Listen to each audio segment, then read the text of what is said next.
Smile and welcome to Literati here on News Central Television. It's the space where powerful stories meet powerful minds, and I'm your host, Judith TV.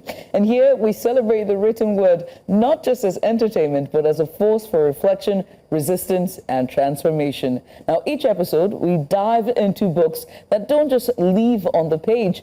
They spark something in us. Sometimes it's curiosity, sometimes it's courage, sometimes it's compassion, and today it's romance. Today we're exploring No Perfect Love, a poignant novel by Nigerian author Adesuwa O'man Nwokedi.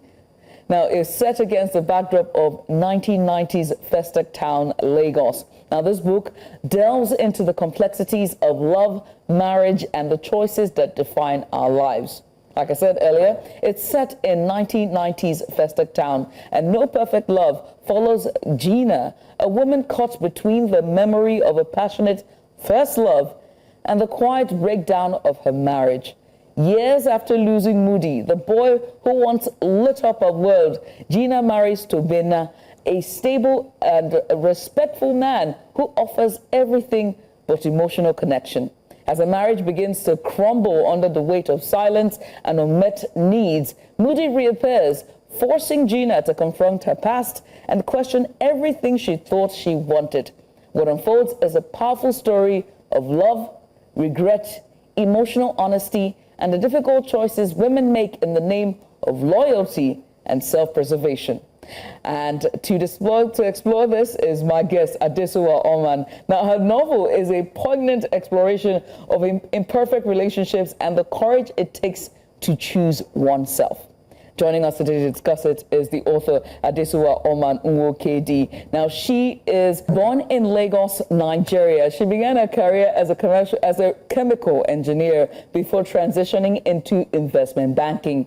Known for her romance novels that explore the intricacies of love and relationships, Adesuwa balances her professional life with a passion for storytelling.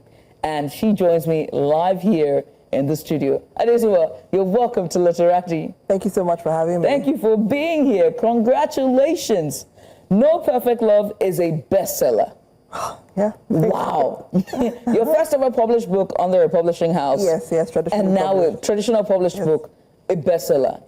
Impressive. Thank you. I got so many questions to ask, and I don't know if I have enough time. You know, it's 30 minutes. Hopefully we can squeeze enough juice, right? Mm-hmm. But No Perfect Love delves into the complexities of, long-term relationships. Mm-hmm. And you term it as long-suffering love. That's how you put it. Long-suffering love?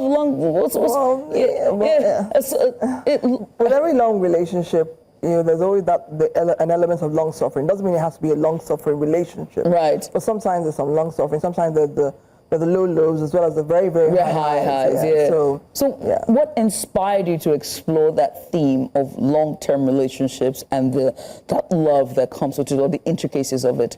So, when I wrote this book in 2018. And that year, I'd been married 10 years at the time.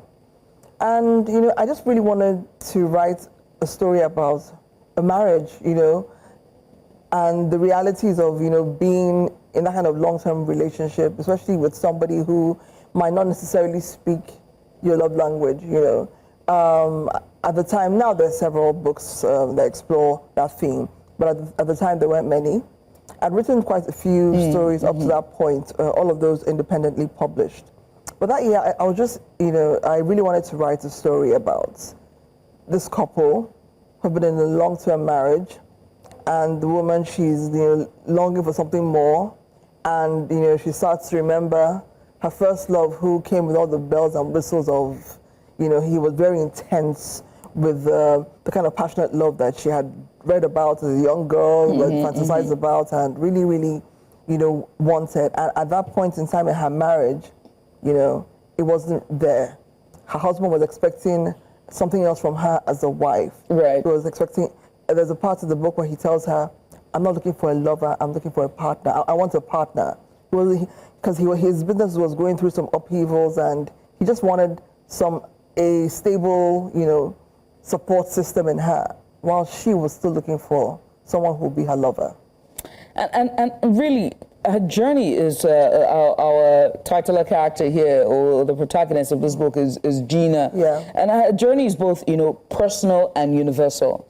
Personal in the sense that I don't know why she was doing all those things that she was doing. You know what I mean? It's like, girl, have you not grown? What is this, But also universal, because this is a marriage that we have seen not in our lives, but oftentimes in other people's lives, or stories that we've heard on social media, just giving how much of a global village we've become. How did you develop her character, this Gina, and did you draw from real life experiences? I mean, given how small everything's become these days. Well, for a lot of my novels, sometimes inadvertently there would be some reflection of yourself in there. But I also could pick from, experiences of the people around me. I'd been married 10 years. My friends had also been married, some longer, some not as long. So picking from all those experiences and just really putting myself into her character, like how would I really react? How would I really emote in these specific instances? So it was trying to make it less theoretical and less, practical. Just basically just trying to make it as real to myself as possible, because for me as a writer, if I don't believe it, if the story doesn't resonate with me, then how will it resonate with other people? I mean, I've met a number of people who've read this book, right? And I've also looked at reviews online, and I've watched people talk about it, the videos, and it's like they all are pulling their hair about, the dynamics of Mudiaga and Gina and Tobenna. And I am not shocked about the shenanigans that's going in there.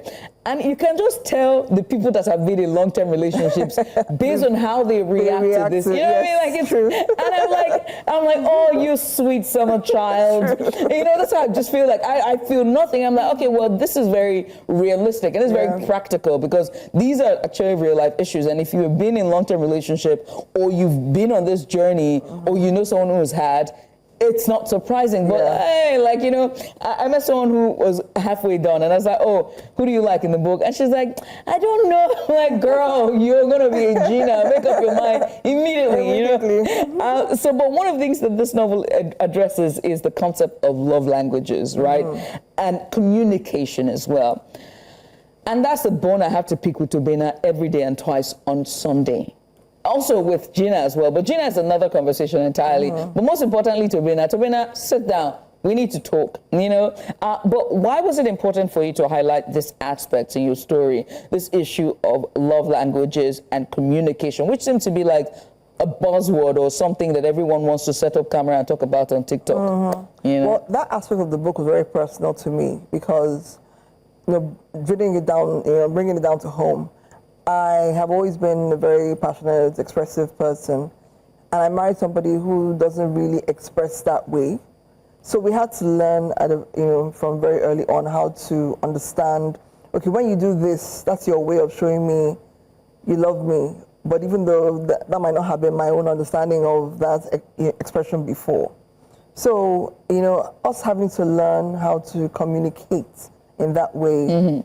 So that was really personal for me, and what I wanted to reflect in there. Because there are many men like Tobenna, good, rock-solid men. Why are they? Why are they? No, but they're Why are they? They're there. Rock-solid men who don't know how to express, who it's not second nature for them to just buy you a bouquet of flowers just because, or, do all the fantastic romantic things that we as women have come to expect. Thanks to social media, that is not really helping either. So there are many men who believe in a rock-solid love. They believe us sitting together like this, watching TV, where we're having a good time, we're bonding. But you want to bond by, let's go away for the weekend, just you and me, that's your own idea of bonding. So meet each other halfway. Exactly. So there are many men who really don't know how to express that way, but they're good men. And I really wanted Tobenna to be a good man, He was a good man. Yeah, he was. But he just couldn't love her emotionally the way she wanted, or she was expecting him to. So art has imitated life several times with my work. Would you say the same for Festac Town as well? Seems to be. No, I didn't grow up in Festac. What? Yeah. You did not? No, I didn't like.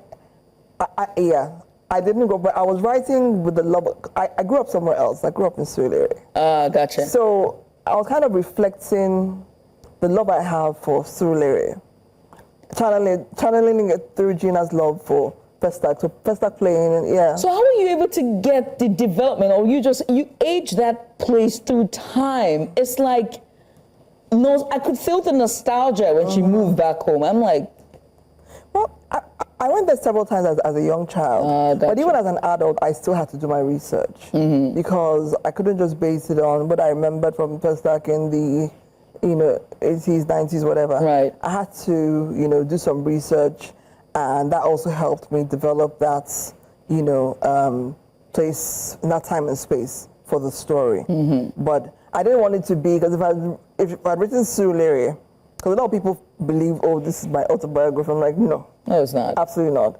But then if you should grow Because up, if you had collected diamonds, I'd be like, your Tobenna should rest first, wait first. Let's go to Qatar. Okay, let's rest first. Sorry. So yeah, I wanted to channel, and the people I know who grew up in Festac have a similar kind of love for like the people who grew up in places like Surulere or Yaba. There's always love, familiar ties that doesn't go away. And it's people who grew up there. They're bound. Like people who grew up in Surulere. A lot of my childhood friends, some I haven't seen in years.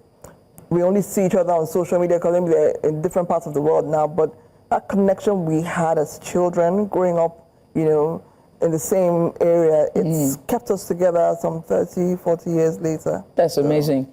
Well, I mean, there's the theme of undercurrent silence is just ongoing. The undercurrent of silence and emotional suppression that we see in Gina's marriage. I mean, and those quiet struggles that partners don't ever talk about. And just reading that was what stood out for me. I think more than anything else, just this woman is struggling, but also this man is blinded to it and feels like he's okay, and she's not able to speak about it. But it's not just her as well. There are also other women who have. And then when she decides to open up and blow up, everyone else is like, oh, you're just coming. Well, I've passed this place since now, and it's like, oh, is it just me? That's silence. I want you to talk about that before we go on a break. I think it's really, society plays a huge role in that. There's an expectation where, you as a woman, you're meant to be the nurturing, loving, regardless of whatever is coming to you, and you're meant to absorb whatever your husband, throws at you. Like there was a scene where there were several wives talking, and then there was a new wife who was kind of appalled like, by, oh my goodness, is this what I've signed up for, And so that was reflective of really how society tends to view marriage. Thankfully, it's changing now. Yeah, it is. Norms, things are changing, men are changing, women are changing. It's changing. But before, that was really the expectation. You're the wife, you just be loving to your husband. Yeah, it doesn't matter if he's at work for 7 days a week, 24 hours a day, and doesn't give anything back to you in return. You need to be this solid, stable, nurturing, loving, regardless, absorb everything. Whatever he does, you take it. So no matter how it is, even if you're dying inside, if you're sinking, you can't sink. You have to be the one to hold everybody up. So much, the silent strength of being a woman, most importantly being married or staying married in this our current climate is it's another conversation we're getting into. My guest today is Adesuwa O'man Nwokedi. She's the author of the bestseller, No Perfect Love. It takes us with the journey of Gina as she tries to reconnect with her former love, Mudi. Also, at the same time, she wants to still stay with her husband, Tobenna.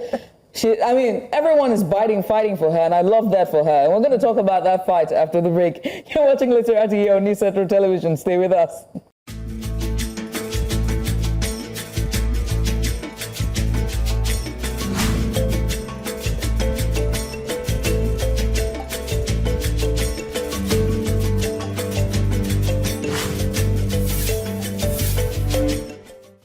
Africa needs its own storytellers, people who understand the continent because they're from it. People who know that news is more than just a conversation starter, it's our stories. because these stories run deeper than headlines and segments. It's about digging deeper to get the facts and telling the human side of every single story, not just the echoes from foreign headlines and perspectives. It's time to take back our narratives and share them in our voices. The birth of Africa's New Age reporting, and this is where it begins, right here at News Central TV, with stories that put Africa first.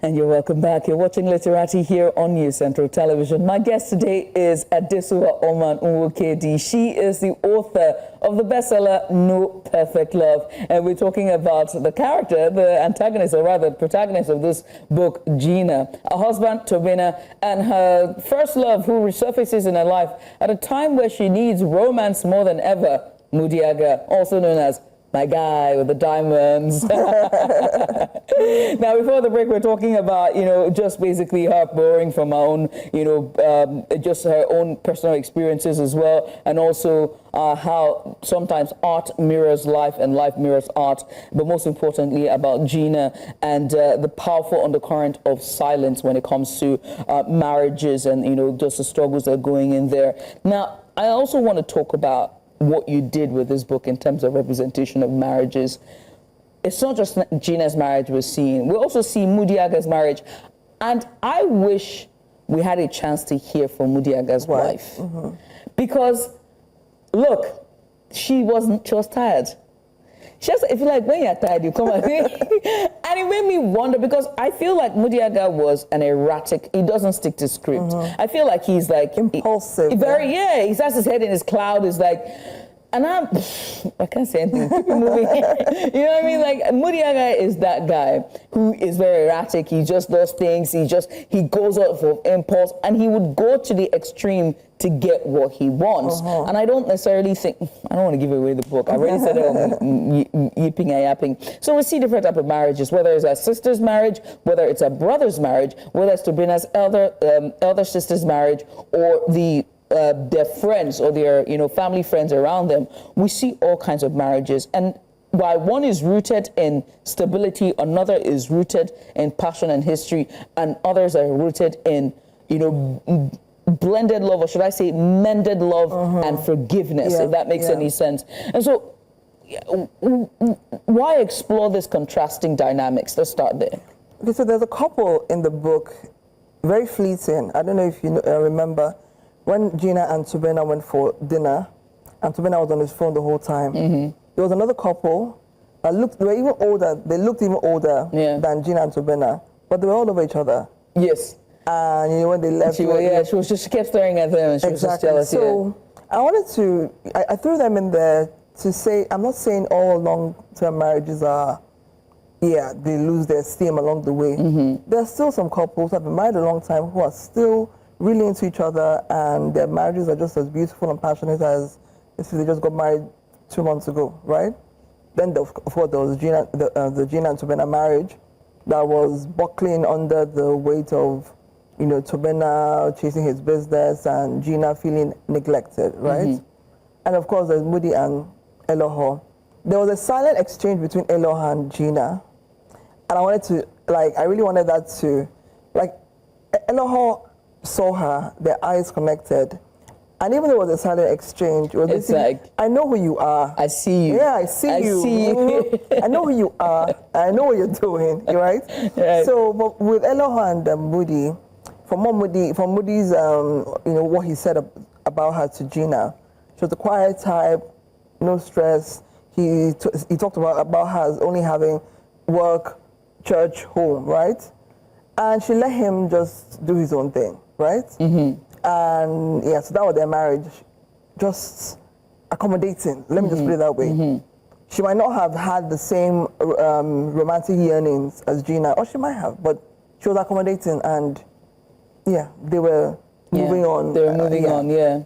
And then there were the other marriages, like Tobenna's best friend's wife, who was kind of envious of what Gina and Tobenna had, and it came out when, you know, things got, when things were heavy. So they didn't have a good marriage, and she was envious of what Gina and Tobenna had, right? So there are different types of marriage, and basically to show that there's no one size fits all, really, with these things. Anyone who sits in this armchair, they play a game that I like to call Humor Judith Game Show. There we go. So what I do is I ask you rapid fire questions, boom, boom, boom, boom, boom, and you have to answer every single one. Right. You ready? Sure. You ready? All right, let's do it. Number one, favorite book as a child? As a child, how old? When you remember? I'm going to say Moonraker by Me Mofedamijo, the late Me Mofedamijo, when I was about 10, 11 years old. That is good. Yeah. That's a good choice. What book has had the most significant impact on you? As a child or as an adult? Any book, any time. Please don't say the Bible. No, I think this is fairly recent. I'm going to say Before I Let Go by Kennedy Ryan. The book, I started that book and I paused. I mean, I should just can't finish it because everybody keeps saying it. I'm like, what exactly is it about this book? It's a good I started when these two strangers meet in the bar, so I started, and I'm like, I don't have time for that. Anyway, moving on. Plot twist or happy ending? Oh, happy ending. I'm a history girl. Early bird or night owl when it comes to writing for you? I can write at any time of the day. Wow. I'll go with night owl because I cannot coordinate my thoughts anytime before 7 a.m. in the morning. Look. Thank you. Before then, I'm an autopilot. Like, just doing what I need leave me alone. to do. You know what I mean? Like, after 10 o'clock, you can talk to me. Exactly. Just leave me alone. At this point, tea or coffee will be coffee for you, right? I'm not. I know, you've broken my heart. You've broken my heart. Yeah, there's no perfect love here. You've broken my heart. Which literary figure do you most admire? Literary figure do I most admire? I saw your video with CNA with Odeluwa. Oh, yeah. I saw your video. I'm going to go with her. I'm going to go with her. I'm going to go with her. Yeah. So if you don't know, when Chimamanda goes to check in for her signing, a book signing, it just happened. Yeah. We saw the viral video of Adesuwa there meeting her. That was your first time meeting her? Yeah. Even though we have a mutual friend. Yeah, oh, cool. But we've never met before, so that was really that was lovely. cool. That was so cute. It was so cute. What's one piece of advice you'd offer to emerging writers? Always be true to yourself when you're write what write what's true to your heart. Right. Don't try to copy or go with the flow. Write what resonates with you as a human being. What are you working on at this time? Right now, I'm working on the final book in a 6-book series. That's independently published. That's coming out later in the year. So nice. You are just writing and dropping. Collect money here, collect money there. My girl! That is what. Many thanks for coming on. And congratulations again on this bestseller. We can't wait to read more from you and have you back here in this chair to celebrate more releases. My guest today has been Adesuwa O'man Nwokedi. She is the author of No Perfect Love, the story of love, forgiveness, romance, love languages, and also marriages and coming back to the center with your loved ones. And here's where we close the curtains. Join me next time. Until then, keep reading. Bye for now.